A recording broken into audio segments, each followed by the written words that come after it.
ప్రత్యేకించి చిత్తూరులో ఇందిరమ్మ రాజ్యంతోనే సాధ్యమని ఇందిరమ్మ రాజ్యాన్ని తెచ్చుకొని సంవత్సరం పూర్తి చేసుకొని రెండో సంవత్సరంలో కాలు పెట్టాం. రాష్ట్రంలో ఆర్థిక పరిస్థితులు అనేక ఇబ్బందులు ఉన్నా ఎన్నికల ముందు ఏవైతే వాగ్దానాలు చేశామో చేసిన వాగ్దానాలని మొదటి సంవత్సరం కొన్ని చేశాం.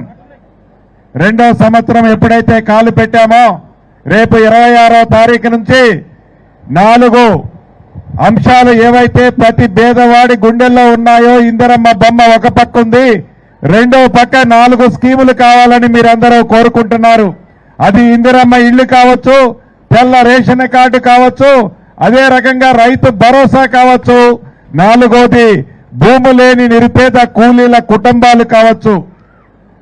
గౌరవ ముఖ్యమంత్రి రేవంత్ రెడ్డి గారి నాయకత్వంలోని మన ప్రభుత్వం చిత్తశుద్ధితో వీలైనన్ని మంచి కార్యక్రమాలు పేదోడికి ఇవ్వాలని తపనతో ఎన్ని కష్టాలు వచ్చినా ఈనాటి ప్రతిపక్షం ఎన్ని అవాక్కులు చవాక్కులు పేలినా ఇచ్చిన మాటకి కట్టుబడి ప్రతి పేదవాడి ఇంటికి మంచి కార్యక్రమాలు అందించాలన్నదే మన ప్రభుత్వం యొక్క చిత్తశుద్ధితో పనిచేస్తుందని మీ అందరికీ తెలియజేస్తున్నాను.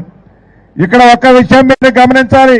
గత ప్రభుత్వం చూశాం, ఈ లిఫ్ట్ ఎప్పుడో శాంక్షన్ చేయొచ్చు, కానీ ఆనాటి ప్రభుత్వానికి ఆ సోయి లేదు. వారికి లాభకరమైనవి, వారికి ఉపయోగకరమైనవి, వారికి ఏదైతే ఇది వస్తుందో ఆ ప్రాజెక్టులే ఆనాడు చేపట్టారు. ఈనాడు ఇందిరమ్మ ప్రభుత్వంలో ఈ రఘునాథపాలెం మండలం అంటే చాలా వెనకబడి ఉన్న మండలం, ముఖ్యంగా గిరిజనులు ఎక్కువగా ఉన్న మండలం. కాంగ్రెస్ అంటే రఘునాథపాలెం అంటేనే కాంగ్రెస్. అటువంటి ఈ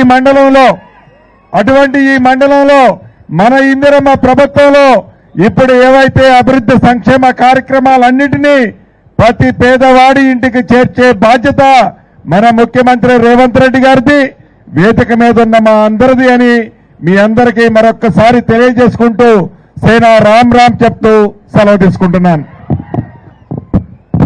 గౌరవనీయులు